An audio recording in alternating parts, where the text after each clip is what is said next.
He is the winner of the UFC 8 tournament, the UFC Ultimate 1996 tournament winner, UFC 10 runner-up, and he has inspired us all at one point or another. And his mustache is so powerful it can defeat a highly skilled team of international spy terrorists. Ladies and gentlemen, it's a pleasure to announce that Don Frye is on Submission Radio. Don, welcome to the show. Hey, how you doing, Dennis? How you doing, Kessler? Well, we're doing. Who told you about my mustache whooping the terrorists? That's supposed to be confidential. Well, it took, yeah, we got some guys in the Cayman Islands. They do some stuff. We can't get into it, but basically, we know, Don. We know. But on the mustache, you have to clear something up for us right off the bat. There's been some people alarmingly telling us that, the mustache is gone. Is this true? Is the mustache really gone, or is this a cruel joke? No, it's just a cruel joke, man. It's just, you can't believe everything. It's like trying to believe Obama was born in the United States. Some stuff just ain't real. Thank God, good, because we haven't slept in about 2 weeks. So finally, we can put it to rest. So just to be clear, the mustache is intact. It's still there, correct?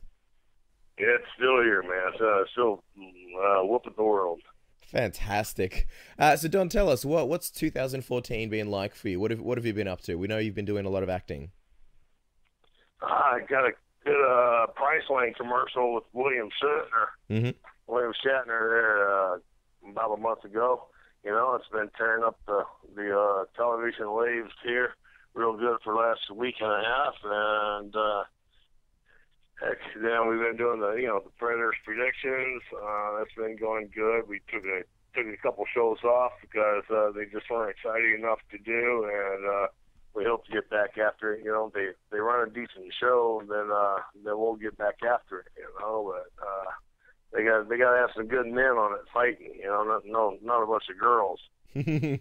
Now, we got to ask you, in regards to this Priceline commercial, we watched it just before. You've got Kelly Cuoco from Big Bang Theory on there as well, William Shatner and yourself, you're all bikers. My only question is, in the commercial, William Shatner apparently steals your old lady, and your name is Razor in the commercial, which is quite ironic.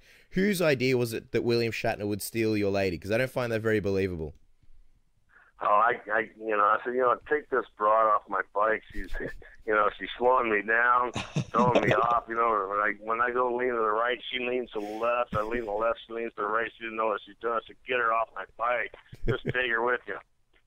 So it was a pity give, correct? You just gave it to him out of pity. Yeah. And he needed a woman, so I said, here, she's yours. Well, I imagine after that experience, William Shatner became more of a man because, he's a great actor, not exactly the manliest man that we've known in the history of man. I don't know, man. I've never banged a green Spacey on the interview. Apparently he's knocked a couple of them off, Well, yeah, no comment on that one, but that's just a lot of listeners. He's been spreading the love all over the galaxy and the universe, So that's good. That's a good point. Here we play a game called Around the World, as far as what women you've been with. I guess Shatner can play Around the Galaxy, so I guess he's got one up on us. Sure. I wanted to ask you, look, Japanese wrestling fans, we got to watch you kick ass in 2013. Will we see Don Frye in the pro wrestling or MMA ring at all this year? No, I'm taking the year off. About 10 months ago, I had my sixth back surgery. They fused 10 vertebrae on me. So I'm taking off at least a year off, just to get my wheels back underneath of me. See how it feels. Yeah, we had your buddy Ken Shamrock on the show last week. He told us that he'll never retire. He may never fight again, but he'll never retire. What are your thoughts on retirement, Don? You seem like the kind of guy that would never retire either. I don't think you ever really do retire, because there's always somebody up there talking a little smack, so you go in there and knock them on their ass and show them what the real world's all about. Very true, very true. Now, Don, you're a man's man, going to the ring, kicking ass, and creating some of the most exciting fights ever. These days, as far as fighting and the UFC, it's very different. It's all about game plans and strategy, with guys like, GSP when he was champion, or John Jones. What do you think when you see those types of fights?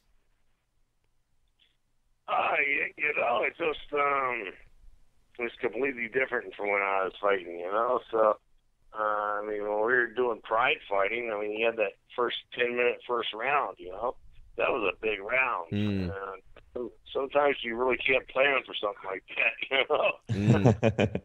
I mean, back in the UFC, when I fought in the UFC, there wasn't any rounds at all. You just went, you know, until somebody quit or you know, the referee or doctor stopped the fight, you know. So, you know, pretty much the same thing, but it's gotten softer, you know.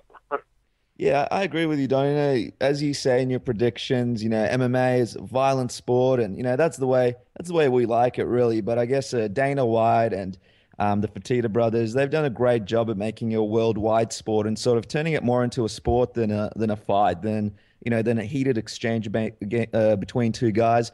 What are your thoughts on MMA these days, on the direction that it's taken? Well, you basically said it, you know, it's a sport. Back when, you know, in the UFC, when I was doing the UFC and I was doing Pride, it was a fight. Now it's a sport, you know, it's completely different. Now take us back, Don, to one of your most famous fights, obviously against Yoshihiro Takayama. If you type in greatest MMA fight of all time, that is the top video there. You know, it was Pride Fight of the Year, maybe one of the greatest fights of all time. What went through your head during that fight? Talk us through that one.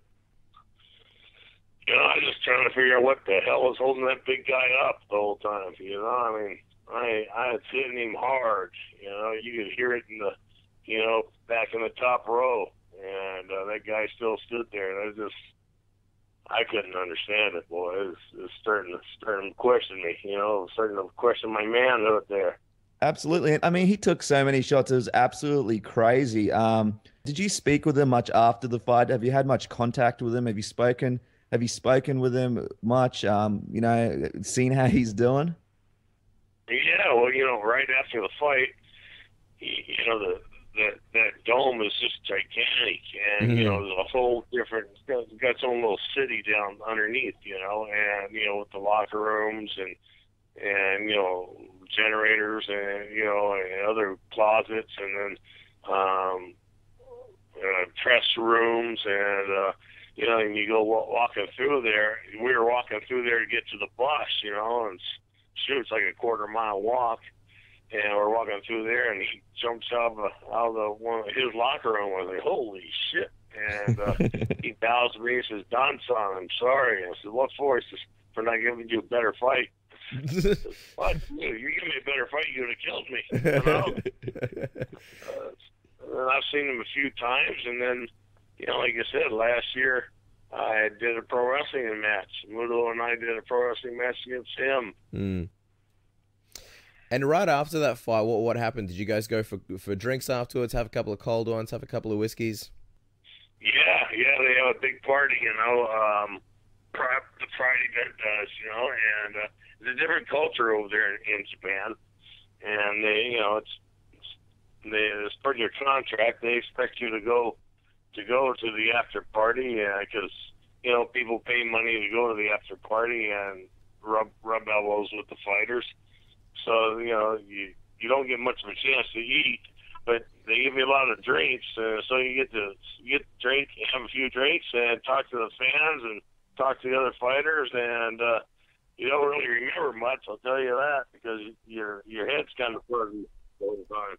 Yeah, and we had actually Bob Sapp on last week, and he was telling us this crazy story where this, I think it was a Japanese female fan, he was in a taxi, and this Japanese female fan jumped on the taxi, the windscreen, completely naked, because Bob Sapp was in there. Have you had any crazy fan interactions, anything similar to that? No, we were at one of those parties, and Japanese porn star took off her top, showed us her tits, you know? That's what they do. That was about as exciting as it got, you know? Just on Pride, I mean, you mentioned it was a different culture, a different place. Take us back there. Take us back to what it was like being in Pride, dealing with the people in Pride, you know, what it felt like going out into the arena filled, you know, with 50,000 people. What was that whole experience like? Because it must have been surreal for you. Oh, it was amazing, you know, because like you said, you know, you go out there in front of 30, 40, 50, 60, 75,000, you know, plus people. And it's like, you know, you're fighting in front of a whole city, and everybody's watching you. And just they're pretty quiet because they're not going to get drunk, get in fights, and get kicked out because they take their entertainment serious over there. Whereas a bunch of young kids over here will get in a fight in the stands, get kicked out, and maybe go to jail, and they're just stupid.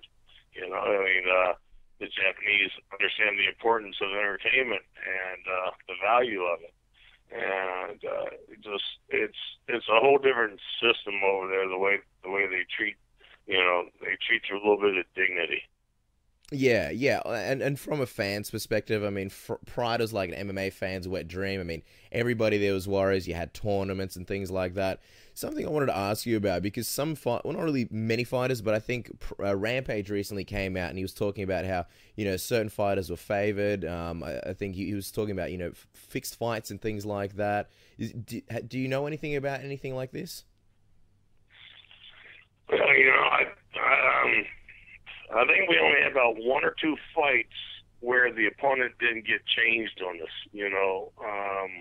a few days before. When I was supposed to fight, when I fought LeBanner in that K1 Pride competition, it was supposed to be somebody else, but all of a sudden they said, well, he wouldn't show up, so we got LeBanner. And they tell me, oh, he just, we just flew him in. He looks fresh as a daisy, Yeah. So there's a bunch of strange stuff going on. But on several fights, they changed my opponent 3 or 4 times. Wow. That's crazy, Don. And I mean, one of the other things that people always spoke about in the room is the involvement of the Yakuza with Pride. Did you see much involvement of Yakuza or anything like that in your days with the organization? I was too dumb.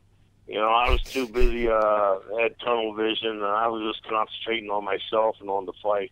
So I didn't really pay attention to anything else. You'd have to ask my cornerman about what the hell is going on around me. Now, a hot topic at the moment, or recently, has been, TRT and drugs in MMA and things like that. A lot of people are making it out to be a huge problem. What's your opinion on it?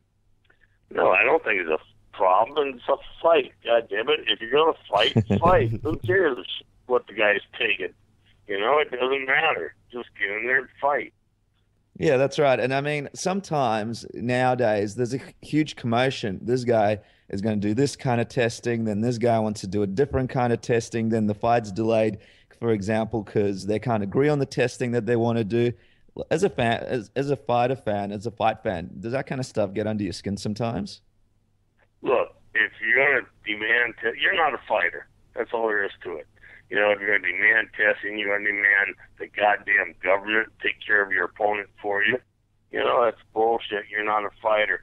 Stay on the couch with the women. Go on an apron and make some cookies. Goddamn. If you're a fighter, you don't care. Now, speaking of these fighters, one thing that's come up is obviously the Predator's predictions, something on YouTube, smash hit success. We absolutely love it. How did this all come about? We just got tired of the regular cookie cutter shows, or everybody sits there in a cheap Kmart suit, and the worst goddamn haircuts I've ever seen in my life, there, and they're all made up with makeup and pasty faced, and or else they got some stupid sign behind them, and they're just ridiculous. I don't know who's writing for them, but the goddamn writers are ignorant. And the guys who are reading off the cue cards are worse. And it's just, they're shit shows. So we got tired of it and we decided to make our own. Absolutely, Don. And it's an absolute smash hit. Like, we love watching it. So, and when are you coming back with the next one? Because you've taken a bit of a break, a bit of a hiatus, as you've mentioned. When can we see the next prediction show? I think we're looking at doing one next month for June. I'm not sure I'm going to swear to it, but I think we might be doing one in June for the 4th of July. Awesome. We're always looking forward to the next one. Here's my question though. I'm not a big fan of late night talk shows. Maybe it's just because I'm in Australia. I don't get it. But would you be open to extending the Predator predictions? Maybe doing your own late night talk show similar to like a Jay Leno or Conan O'Brien or Jimmy Fallon? You mean I gotta sit there behind a desk and talk to some idiot who wants to try and convince the world how smart they are? Predominantly, yeah. Yeah. No, I don't want to hear some moron, convince me that they can bring peace and love to the planet when they came and remember their lines to a bad movie. That's right. And don't forget all the makeup that they wear on the TV, Don. That wouldn't fly either. Now, I was going to ask you, women's MMA.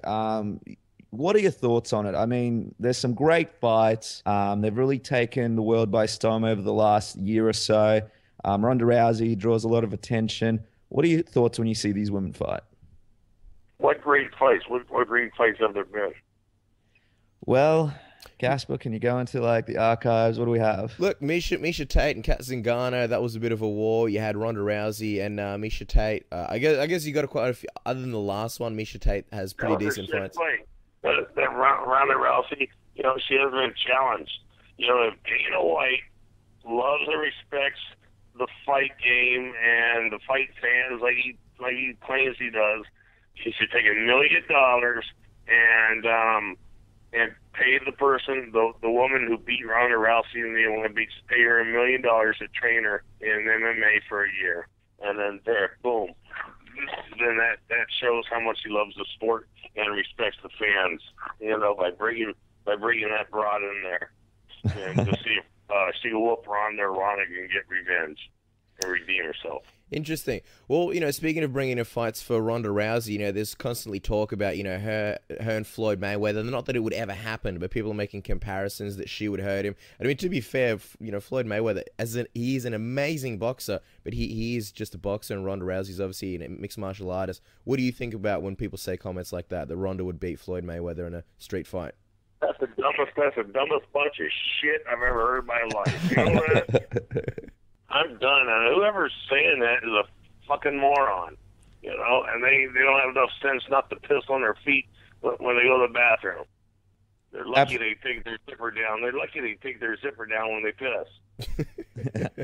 Well, Don, one of the guys that said this was actually Dana White, and I quote Dana White, "You take a street fight, Ronda wins that fight and hurts him badly. White said, you do an MMA fight, same result." That's...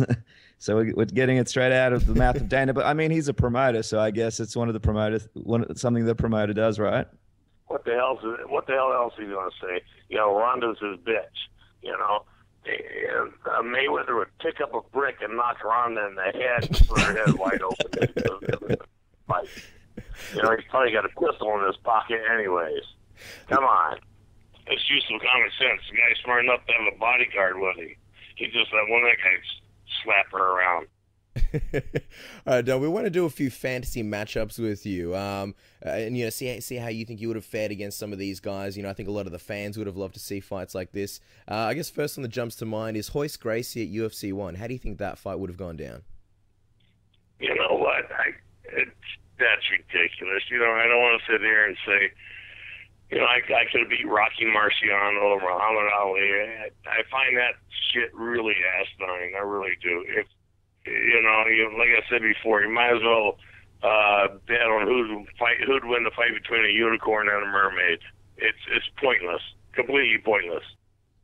Very good, Don. Well, look, we have some fan questions for you. When we let people know that you're coming on the show, people had some great questions to ask you. So we'll kick off a couple of fan questions your way. Kicking off the first question, Don, when are you going to be joining the Expendables? Obviously, you're a great actor. It's a team of badasses. You're one of the biggest badasses out there. Will we see you in an Expendables movie anytime soon? No, nobody's giving me a call, and nobody's returned my agent's phone call. So, apparently, I don't have any friends on the movie set in the cast of the Expendables. Nobody there's my friend. Spreading my name. Fair enough. Now, Art of War wanted to ask you, what was the toughest fight that you've won? Oh man, Mario Batash was a tough fight. My second fight with Gary Goodridge was tough. Takayama was a tough fight. My fight against Akibono, that was tough. I've been real lucky. I've been privileged enough to have a lot of great opponents, that's the difference between myself and some of these other guys. Some of these other guys didn't have a decent opponent, and so you won't remember them. And I've been lucky enough to have some great opponents, so I had great fights. Now, Don, Art of War would like to know, a day or two before showdown, what was the best way to prepare? So how did you go about preparing for these fights a day or two out? Oh, man, I was working my ass off, I was real lucky, because, my wife Molly was, she was so supportive. She ran the ship here at the house. She took over for me for, hell, I fought for, 13 years? And she ran the house while I was training 8-10 hours a day. So, then when I wasn't training, I was sleeping. I was eating or sleeping. And, so I had a great support. I had a great wife and who picked up the slack everywhere else. And then I had a great trainer and great workout partners. So, the only weak part I had a bunch of agents who would rob me blind. The only decent agent I had was Robert DePerza, when I was in the UFC. Now, I was going to say, it takes a special kind of woman to do those kinds of things, because a lot of women, if you don't give them enough attention, they go crazy. So, you're lucky to have a woman who's so understanding. Again, Art of War, this guy has a lot of questions for you. Now, you're known to be one of the biggest badasses around. I don't think I've ever seen you scared. I don't think anyone has. Is there anything that scares you? Do you remember any time we've ever been afraid? Not that I can remember. not that we can either. Now, what we're going to do is a little thing called the Submission Radio Tap Out Round. It's a fun little segment. It's like a getting to know you stage, and we're just going to ask a bunch of questions similar to word association, and we'll get through them. How's that sound? Okay. All right, so kicking it off, one fighter in the UFC you would grab a beer with, and one fighter in the UFC that you would want to beat the crap out of. Wait, run this on by me again now? So you have to choose one fighter in the UFC that you would want to grab a beer with, and one person in the UFC that you would want to beat the crap out of. Oh hell, probably be the same guy. Be Chael Sonnen. Be the same guy on both answers. Now, I like Chael. I like Chael. He's fun to listen to. He's fun to watch, but he's full of shit. And just on that point there, I think Chael could have used you over in Brazil when they were shooting The Ultimate Fighter. I think he needed an enforcer there, and he tried to get Mark Coleman, but I think they should have gotten Don Frye down there to take care of business. Well, apparently somebody wasn't watching his back. I mean, if the boxing coach for Silva whacked Chael on the back of the head, somebody should have been there watching his back the whole time. Yeah, absolutely. But moving on with this word association. Now, why didn't we see you run into the ring at WrestleMania 30 and kick Brock Lesnar's ass after he destroyed Undertaker's streak? Oh man, because I don't watch WWE. Yeah, that's fair enough. Can't afford it, man. Too expensive. Now, Don, give us one piece of advice about life that we can live by. Oh, fuck. Deny. Now, Don, you're stuck on an island. You can bring 3 things or 3 people with you. Who do you bring? Oh, man. It'd be an endless supply of alcohol, right? Yep. All right. We'll count that as one thing. Okay, that's it. That's one thing. That's what I thought. Let's see. Then my horse and my dog. And the other 3 would be my 2 girls and my wife. You know what? Let them be as miserable as me. Now, next question, Don. Why have we not seen you ride into the ring on a horse yet? On a what? On a horse. Why have we not seen you? Yeah. Because I got a stallion. I've got a stallion. He's 16-1, and he ain't friendly. And he don't like dogs, and he don't really like a lot of people. And if you got him in there, he'd start chasing people. Does he have a mustache as well? Yes, he does. Yes, he does. Not as good as mine, but he's got a good one. Now, Don, what are your thoughts on Tank Abbott's fancy wig? Have you seen this thing? It's what? Tank Abbott, he has this long hair now. A lot of people are pretty sure it's a wig. Have you seen it? No, I haven't. No. Okay. We'll have to tweet you a picture later. Now, Don, yeah. Don, are you aware that your mustache has its own Twitter page? Did you know about this? No, I didn't know that. There Well, you go. it does, and I think it's doing quite well with followers. So we'll have to send you that over as well, so you can check it out. It's got a mind of its own. Yeah. Speaking of mustache, I like to see what it has to say about things. Yeah. you might be in trouble, Don. Now mustache versus mustache. Don Frye versus Dan Seven. Make your case. Why is your mustache better? Oh, come on. Come on. There's no explanation necessary. Jeez. Dan Severn's a great guy, and I love Dan. He got me into the UFC, but his mustache pales in comparison to the Donger's mustache. Well, I guess last question then. When's Don Frye coming to Australia to drink some beer and meet his fans? I'll tell you what, partner, you get me some seminars lined up over there, and me and the family will be on an airplane heading over there, because we all want to come to Australia, because we're in love with everything we've seen about it, and hell, I'd move there if you'd allowed to have guns, but apparently you all turned into a bunch of sissies on me, and a lot of guns. Seems like we have. Don, thank you so much. It's been an absolute pleasure chatting to you. Guys, you can catch Don at DonFryFighter and DonFry.com. Check it out. Hilarious stuff. Don, absolute pleasure chatting to you, and I think we're going to go and grow mustaches right now. All right, Brandon, next Predators prediction should be coming out in about a month or so. Awesome. And yeah, check out the Predators predictions. Also funny stuff.